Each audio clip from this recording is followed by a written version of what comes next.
It's the show the establishment warned you about. And welcome back to the Dr. Tommy Show, live from Tampa, Florida. Echelon-Health, the preeminent medical software for membership medicine. Atlas MD is our sponsor. If you want to learn how to use Atlas MD because you want to be the smartest economically that you can by using the multi-software solution that is Atlas MD for your direct primary care or concierge medicine practice, then go to Dr. Tommy Show, drtommyshow.com, and click on Atlas MD special offer. Use it for free for 2 months, $600 in your pocket. And you don't even have to tell them thank you on Twitter or anything, but you should. Atlas MD, atlas.md. And if you go to Dr. Tommy Show, Dr. Tommy Show, click on special offer, get it 2 months free. And I'm proud to have today subbing for Tracy. So that says Tracy there, but that's not Tracy. I'll take that down. Subbing for Tracy, Mr. Jay Ellison. Hello, hello. Jay is here laying down some logic on us regarding health insurance vis-a-vis the new short-term plans are becoming more legal or more available under executive orders by Donald J. Trump. And also we're going to discuss Medicare for All, which is one of the rallying calls of folks on, I guess you call them the state solutions side of the party or side of the aisle. And, you know, today, Jay is here because my wonderful wife, Tracy, has given birth to a beautiful child named Olivia Marie. And she is not here today because of that. But it was a week and a day ago that Olivia was born. And it was my first child, Tracy's third. And I can tell you, this little baby is the most beautiful, perfect little baby I could have ever even imagined. And we thought she was going to have a boy. And you could see the shock in both of our eyes when the doctor showed us the baby. It was a girl. It's pretty amazing. But I was thinking instantly, I thought, well, not instantly, within, I don't know, minutes, probably, maybe an hour, I thought I couldn't imagine not having a girl now, you know. But the whole time we were thinking, you know, the baby's moving inside. We're thinking, this is a boy. This is a boy. It moved different than our other babies. It was more aggressive. She carried different. Everybody's, I'd say 90% of the people that we talked to said it's a boy, thinking, you know how everybody's an armchair, whatever you call it, midwife or gynecologist, obstetrician. Yep. But it's a girl. She's a girl, and she is at home now, and she is such a sweet little baby. Well, I have two of each, and I will say as a dad, there's nothing better than a daughter. Mm-hmm. I mean, love my boys, yeah, but it's nothing better than a daughter. Well, she sleeps 2.5, 3 hours each night, so that's pretty good. It's a good start. And when she wants to eat, she eats. She's a very good feeder. She likes to have her diaper clean. As soon as I take her diaper off, like as soon as she's cleaned up, she's like back to normal. That's a girl. She does move her legs a lot though. When she's ready to go, it's kind of hard to like put the tab over when her legs are like. Yeah, you gotta make sure it's not too cold in the room when you take the diaper off. Mm-hmm. Otherwise, you get the fountain. Yeah, which even a girl can hit you in the face. Yeah, she likes to wait and clean the diaper up, take the poop off or whatever, and get the diaper, put the new diaper on, then pee. She's done that a few times. Yep. But man, she's such a little doll. She was 6 pounds 11 ounces at her checkup. She had lost, as normal, she lost some weight and something else. Do you guys find, since there's both of y'all are medical professionals with a lot of experience, do you find that makes it easier or more terrifying? I think it's a little bit of both. I think it's easier because we don't have to wonder like, you know, oh, is that cord looks infected or is that just red? That part we got. The other part though is like, you know, well, what is this little mark? Could that be, you know, we found a little mark on her, her groin area is dark, pigmented. Mm-hmm. And we're like, oh, what's that? Oh my God. Yeah. Like you start thinking melanoma, you know, all these bad things. So we went to the pediatrician. He said, well, you know, he's looking her over and he said, is there any question? I said, well, there was this area there. We had a concern, a spot there.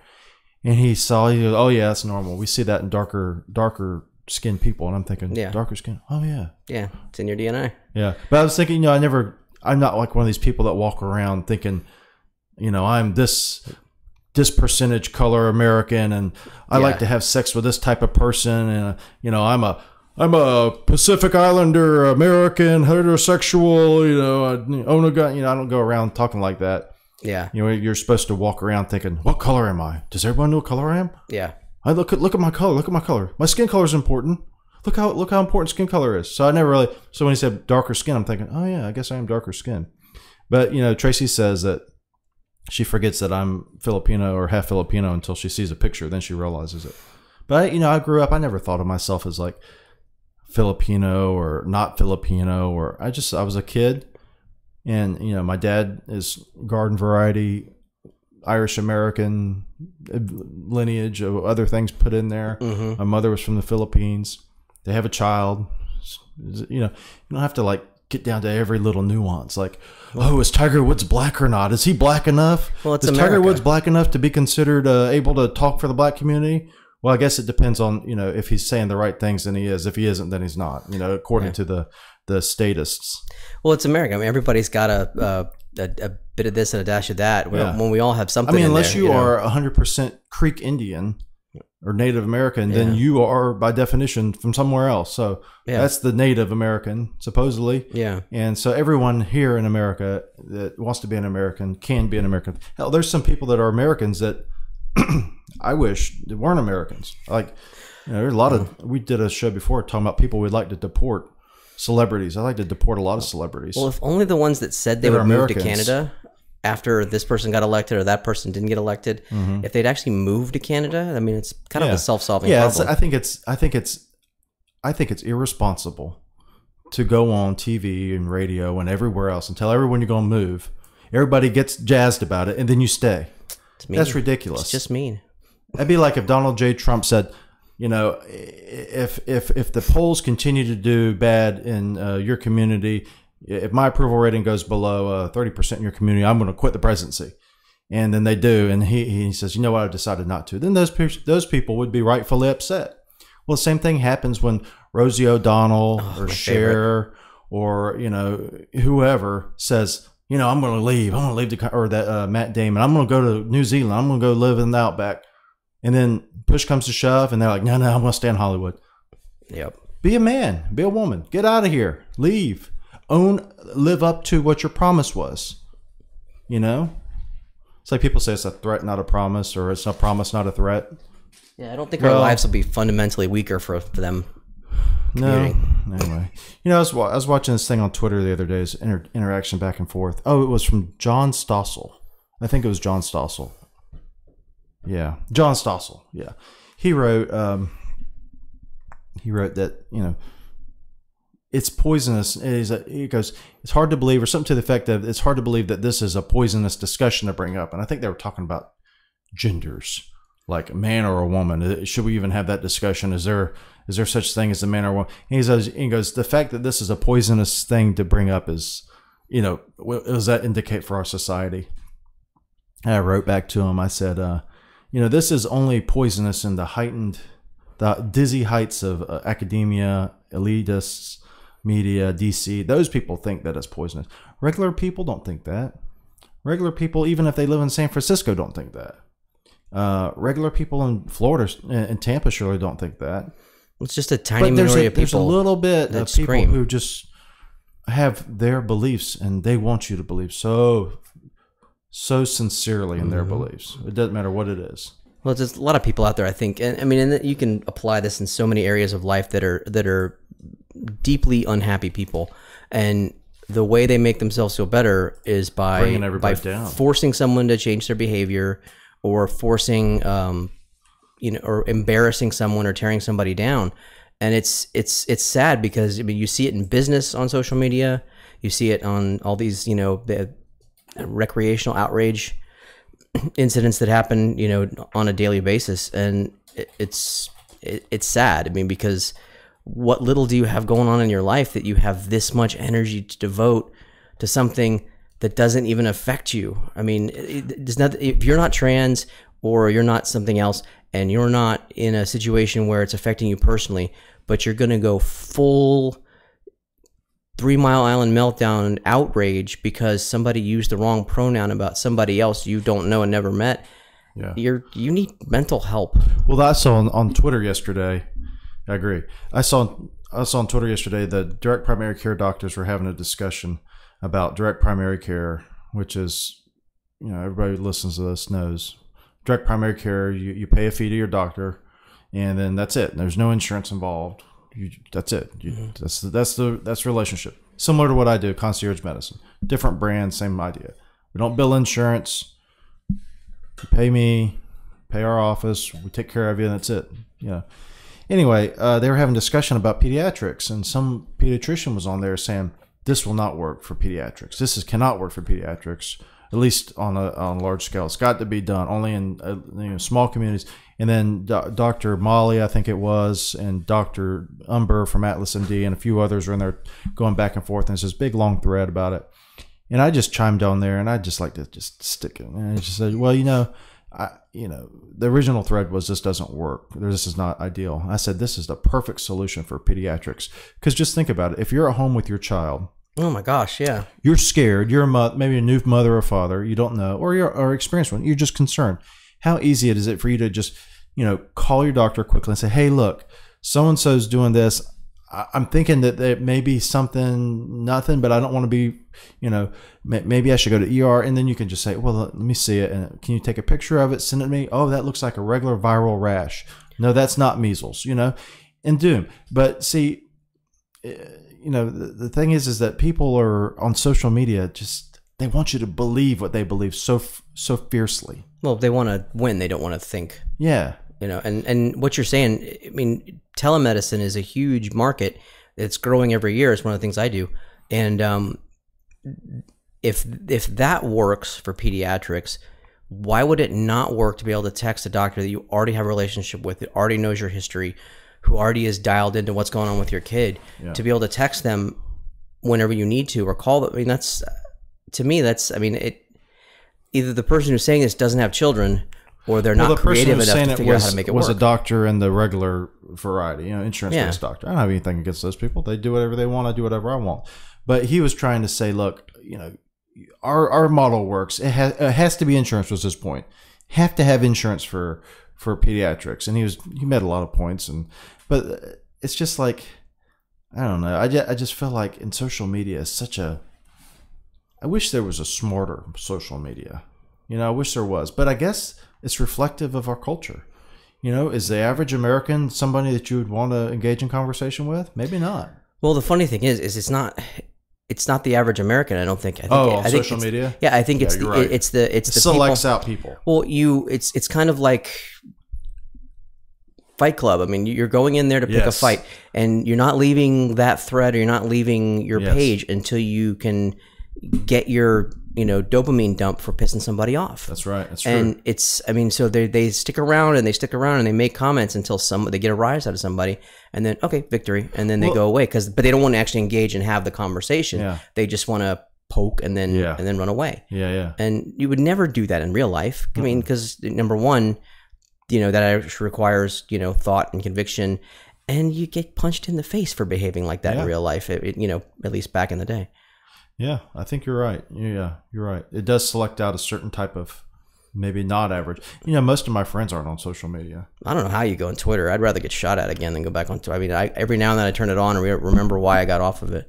Yeah, so on Twitter I never talk to people who want to engage in like that type of behavior. Mm-hmm. It doesn't happen. Maybe it'll happen today, but it doesn't happen. Don't really engage with those people. But I go on more for, commenting on. I like to do snide comments today. They said Henry Cavill, whatever his name is. He's the guy, Superman. Oh yeah, he's apparently no longer going to be Superman. He's now, and so it must be a big thing. So I tweeted to R.M. Huffman, who's a doctors I follow out in Texas, and I said, maybe since this guy's not going to be there anymore, it's time to take Superman in a less masculine, more less testosterone filled, and maybe they could put in Joe Scarborough or Will Wheaton, So I like to do this stuff like that. Just who's good to follow if you ever do follow Twitter, just for hilarity, is James Woods. Oh my God. That guy will burn people, He's man. a savage. He is a savage. I've read some of his stuff, and because it gets reported on after it, he just rips the hide off of people. Yeah. And you can't, I mean, because what he's saying is factually correct, but you're not allowed to say those things. The other thing I do on Twitter is like, this is the cool thing about Twitter. And Twitter overall as a platform is probably a bad thing for our society. It's probably overall a bad thing. The good thing is that I can talk to people like George Foreman. So George Foreman, former heavyweight champion of the world, I've actually engaged with over Twitter. Yeah. You know, not like, hey, Tommy, thank you so much. No. Yeah. But, you know, I've sent him some stuff, or he's commented on, I made a video before about the Michael Moore fight where he knocked out Michael Moore in the 10th round, and I set it to music, and it's on Dr. Tommy.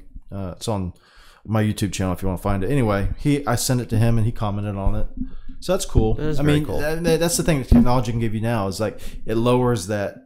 I mean, 20 years ago, the only chance I could have ever had to talk to George Foreman is to travel to wherever George Foreman lives or is going to have an event, and George, go stand in line at an event. Yeah. So that's the cool thing about it. There are some cool things that technology can bring. There are some cool things that social media can bring you. I shared a picture of Olivia, family members. That's great. But there's a lot of disgusting trash. Well, it gives that lowest common denominator an outsized voice. And if you could, you know, if you had to put your real name on it, I think you would eliminate a lot of stupidity if you had to put your real name and your real picture on there or be verified. Then you talk a lot less trash because now you know when you're you can hide behind a teacher in Wisconsin and you're saying just incredibly hateful things to people you don't know, then you know you pay the price for that behavior. All right, let's talk about Medicare for All. Medicare for All is a rallying cry now of I guess you could say it's the Democrat Party.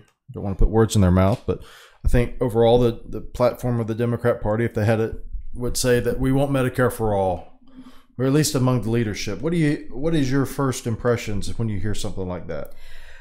Well, to me, it seems like they use the term Medicare for all.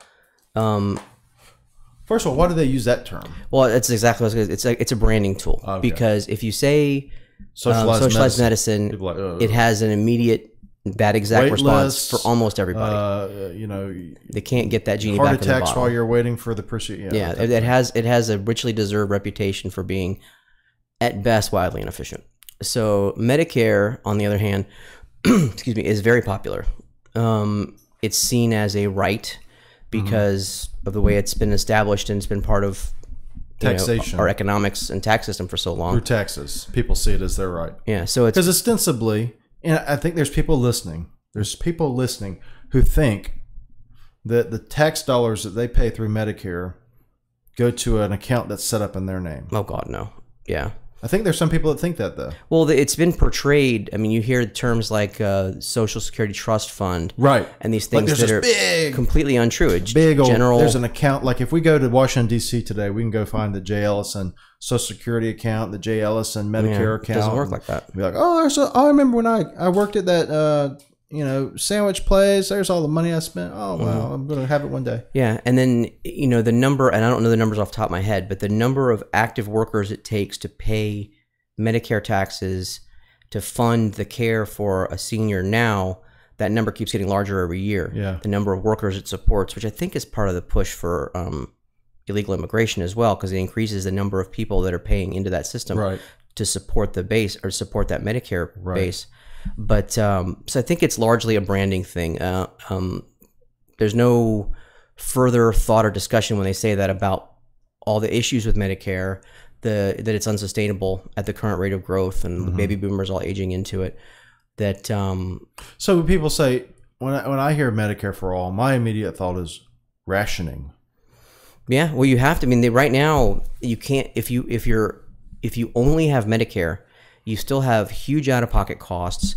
You have, a lot of exposure if you do end up in the hospital, because it does pay a lot, but doesn't pay everything. And there's kind of part of what I do is help people, figure out, supplemental insurance. There's lots of different ways to go with that pay all the other costs that aren't paid for by the Medicare that you've been paying for your whole working life.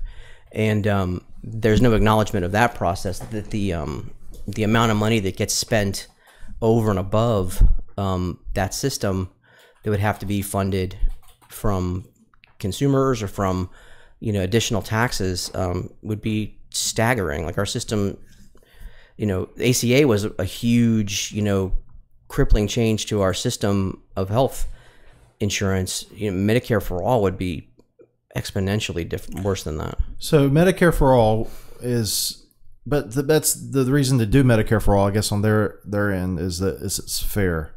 And for once, people will never have to worry about not being able to see the doctor because they can't afford it. Is that going to be true? Well, it's... You said there's out-of-pocket expenses. Well, yeah. So what are the out-of-pocket expenses for Medicare? Well, if you end up... most people hear Medicare for all, they don't know anything. They think it's just when you retire, there's everything. You just show up and Medicare does not cover prescriptions. That's an add-on, Part D. Okay. It doesn't cover... doctor visits. Well, that's Part B.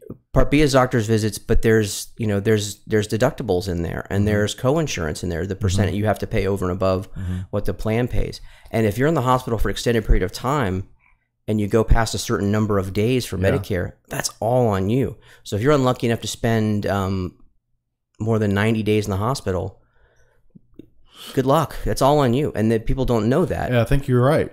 I don't know that. I didn't know that. Well, that's my job. I mean, you know, so, I'm supposed to know that. Echo Benefits Solutions, by the way, .com. Thank you. But yeah, so most Americans will pick up some kind of supplementary insurance to cover the gaps in all that, and they either pay out of pocket every month for it, or their Part B premiums that start when you turn 65 go directly to the insurance company to pay that. I think if you were to talk to a Medicare for All proponent, this would be their elevator speech. You ready? Medicare for All is affordable if we eliminated all the money that we spend on the wasteful money we spend on wars, and Medicare for All will ensure that everyone has access to a doctor when they need them without having to wait and having to go bankrupt. That's it. Boom. Elevator speech for Medicare for All. I think that's what it would be.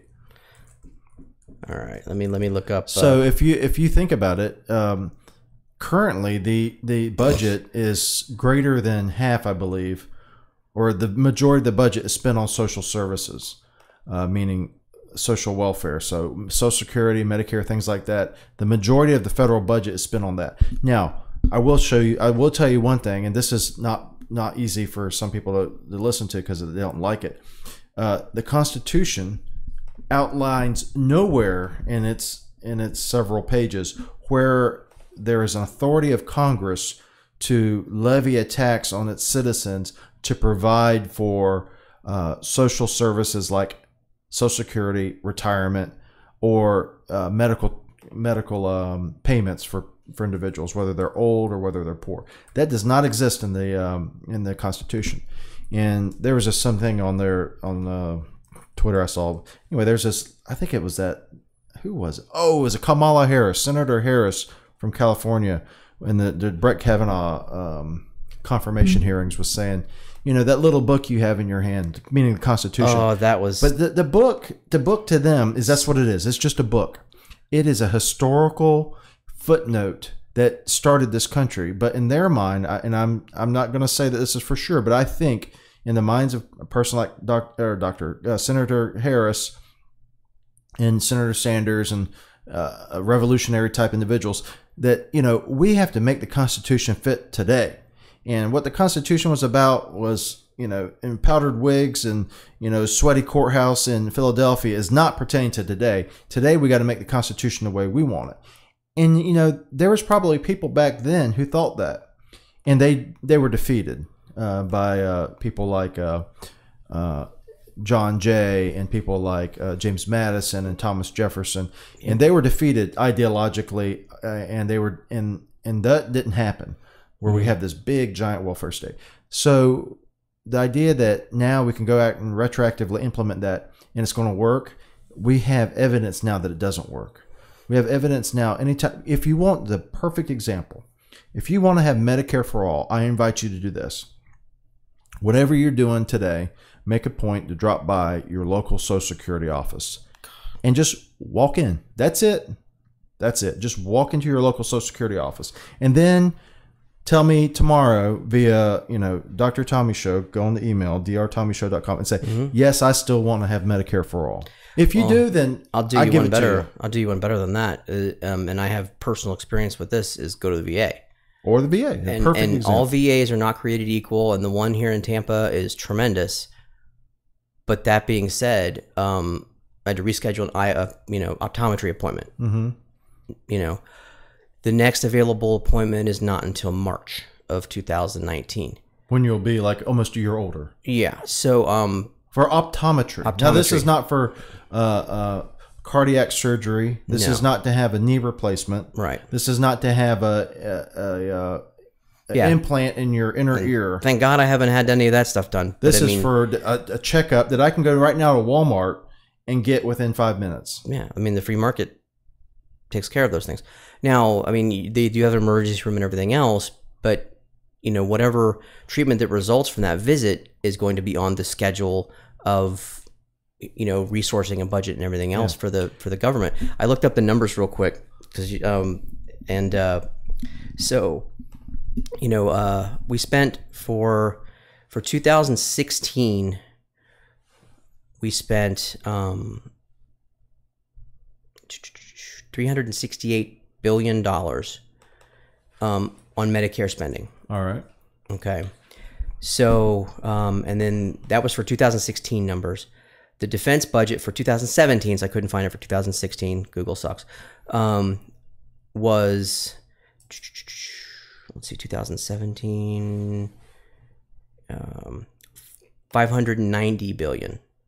Okay. So if you eliminate the entire defense budget, just get rid of the whole thing and have a bake sale, like bumper sticker says, to fund the Defense Department. Okay, that would get you to, almost $1 trillion. If you add the entire defense budget into what's being spent for Medicare, it gets you almost to $1 trillion.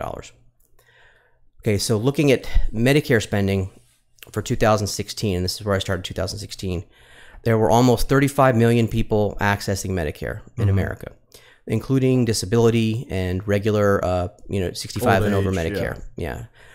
So, and that cost the 368 billion number I came up with. Current U.S. population is around 325 million. Okay. So about a tenfold increase in number of people. Okay. So that puts the napkin math on how much that would cost to 3.4 trillion and change. So you're saying that what we need to do then is maybe eliminate the Department of Defense and maybe steal all the rest of the money in the world. Then we'd be able to fund Medicare for all. Yeah, and even if you confiscated all of the wealth of the 1%, that still, and eliminated the Defense Department, that still only gets you halfway there. So we need to basically probably, think of a different way, because this isn't going to work. Well, but that's where the the end of the conversation happens. Well, before that usually. Yeah. But the just the kind of the ludicrousness of that, and the part that they'll never kind of cop to, is the level of taxation you'd have to get to raise without eliminating Department of Defense, because even they're not that crazy. But the level of taxation you'd have to sustain that would be in the 60 to 70% range that you see in European countries. And the reason that European countries can do that is because they've been largely protected by the United States since the end of World War II. So you can have, here's how you have socialized medicine fairly successfully, meaning you don't have to die waiting for a heart surgery necessarily, is you have a small homogeneous culture of people who have predictable health problems, and then you have an ally like the United States who's going to essentially protect you. You have your own Air Force and things like that. But if the stuff really hits the fan, the United States is going to come get your back. So you don't really have to worry too much about that. And then, you can have a 60% tax rate and, 6 weeks of vacation a year paid. And you can do that. You can fund that. But you cannot have your cake and eat it too. So you can't have a big, free, diverse American population like we like to have. And then also have these wild welfare benefits, because guess what? No one's going to protect us. China is not going to say, "Hey, we got your back. We're going to use our self-defense or national defense to protect you," or the Russia. They're not going to say that. What they're going to do is use our weakness and then take advantage of us and then subjugate us into being an inferior power, which a lot of people, I think, who are for Medicare for all, if you said, look, doing Medicare for all would make America weaker, they'd say that's a good thing. America's been, and Barack Obama said as much when he was president, is that, America has been pushing people around too much for a long time. We need to step back. We need to have our comeuppance, and basically that wouldn't be a bad thing for them. So if we eliminate or greatly reduce our defense spending, our national stature goes down. We're just kind of we're kind of like we're reduced to scrapping for scraps just like everybody else, because we're no better morally than they are, which I don't agree with. I think our Constitution protects the rights of individuals when implemented correctly more so than any written document that any country has ever had. I think that's the basis of the Constitution. I don't even think that's arguable. Protect individual liberty and to limit government. Medicare for all. So that's Medicare for all. I don't know. It's not going to be, it's a non-starter in my opinion, because I think there's enough people who have, hopefully, a healthy suspicion about having government in charge of their health care. Yeah. There's always going to be some people who want it, and which I do not have any problem with that either. If you want to have the government in charge of your health care, I have no problem with that. Ethically, it is fine if you want to do that for yourself. And if you want to have a state that does that, like California, and they're going to implement that, then I have it. Now, if you try to do it in Florida, I'm going to fight for it, against it vociferously. Yeah. However, and if they implement it, then I'll move to Tennessee or somewhere, or Texas. That being said, if you want to have that in your state, then do it. But the problem is this thing only works if you do it on a large scale. It's like in the classroom. Let's say, we're going to have a party, and everybody's got to bring in something, and we're going to have a good party. Well, it only works if everyone brings in stuff. So then you have a big party. Well, if you want to have a big party where you don't have to pay for anything and the government takes care of everything, you're going to have everybody pitch in. Well, just like the ACA relied on a large number of young, healthy people buying insurance they didn't need to fund the care of older, sicker people. I mean, Medicare works the same way. You have, I don't know the numbers, but I'm going to say it's, dozens of younger people paying in premiums or taxes every year to fund the current, Medicare population. That was one of the critical failings of the ACA, is that people just said, well, I'm not doing that. Yeah. Well, they underestimated the fear that people would have of not buying insurance. Yeah. Or the fear of the IRS. Yeah. And you can't force people to do these things. It's not how we do things in this country. At least we haven't. And it's just so. I think they should do it in California and show us how it's done in California. Well, they have it in Massachusetts. They've had it for a long time, and it's wildly unpopular. Massachusetts still has private medicine. Yeah, but it's not. Yeah, you can opt. But I think Medicare for all means everyone's got it. There's no alternatives. As far as I'm well, concerned, that's their. Yeah, that's the way they go. And in most of these other countries and this is the part they don't talk about, is that in these socialized medicine countries, there is still private insurance available, but you still have to pay all of the taxes, and then fund your own insurance over and above that. And the people who pass these laws are almost always exempt from them. And, Congress still exempt from the ACA to this day. Yep. And both parties, so they're both guilty on this. And they're exempt from Social Security too. Well, they've had to start paying taxes, but they still have their own. They still have their pension. I don't know. There's something different about that. Tell us about Echo Benefit Solutions. Well, I've started my own agency back in May. Been in the industry for 4 years since I retired from the Army. And say this as tactfully as I can. Got tired of working for other people who didn't have what I would consider to be the standards for integrity, taking care of people the way that they should be, and really taking the time to figure out what the best coverage is for. Yeah, no, dude, I know because not everybody's the same. One size does not fit all. And you have to stop and take the time to figure out what works best for everybody. And, so like back to socialized medicine, you can't give everybody the same, size, size 10, sneakers. Yeah. It wouldn't work. I mean, so why would you assume medicine or insurance is the same way? So, it's been an adventure, and I know the small business world. It's been an awesome learning experience. Who are your clients? What kind of you deal with individuals? Mm-hmm. It's I have a pretty wide gamut of services. So I would say the majority of my people are families in the 30s to 40s, small business owners. Because it costs so much money right now, so they're looking for a way to save money but still make sure that they have quality of care, and so that's a big. I think we're going to see a lot of different options come up that aren't available yet.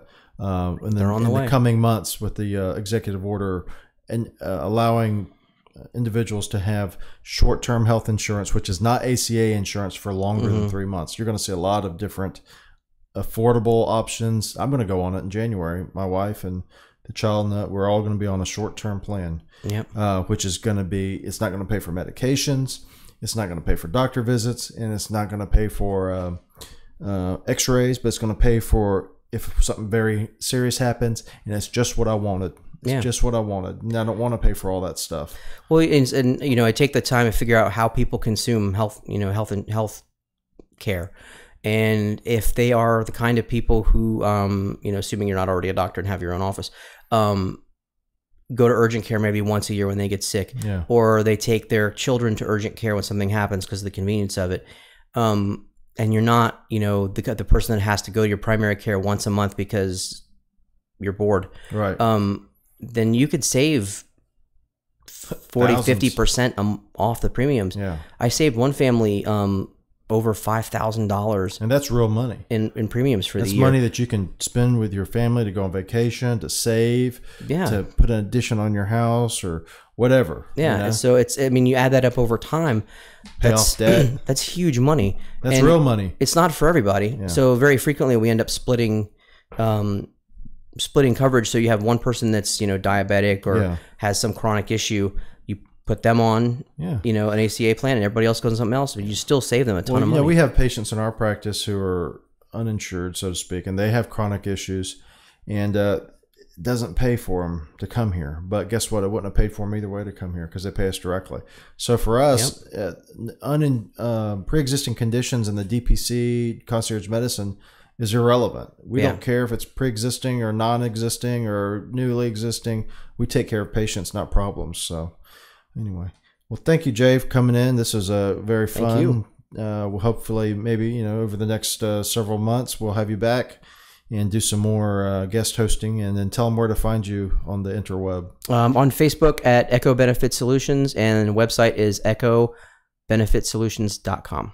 Very cool. And today's song of the week is from Mr. Junior Kimbrough, and this is Done Got Old, covered by also Buddy Guy on the album Sweet Tea. And thank you all for joining us, and go to Dr. Tommy Show, drtommyshow.com, to see more of our show. And if you're like one of the people that just emailed me and you've been listening to the show and you want to come in for a consultation, do that through Dr. Tommy.com. That's our clinical website. Until next time, hasta la vista. Well, I done got old.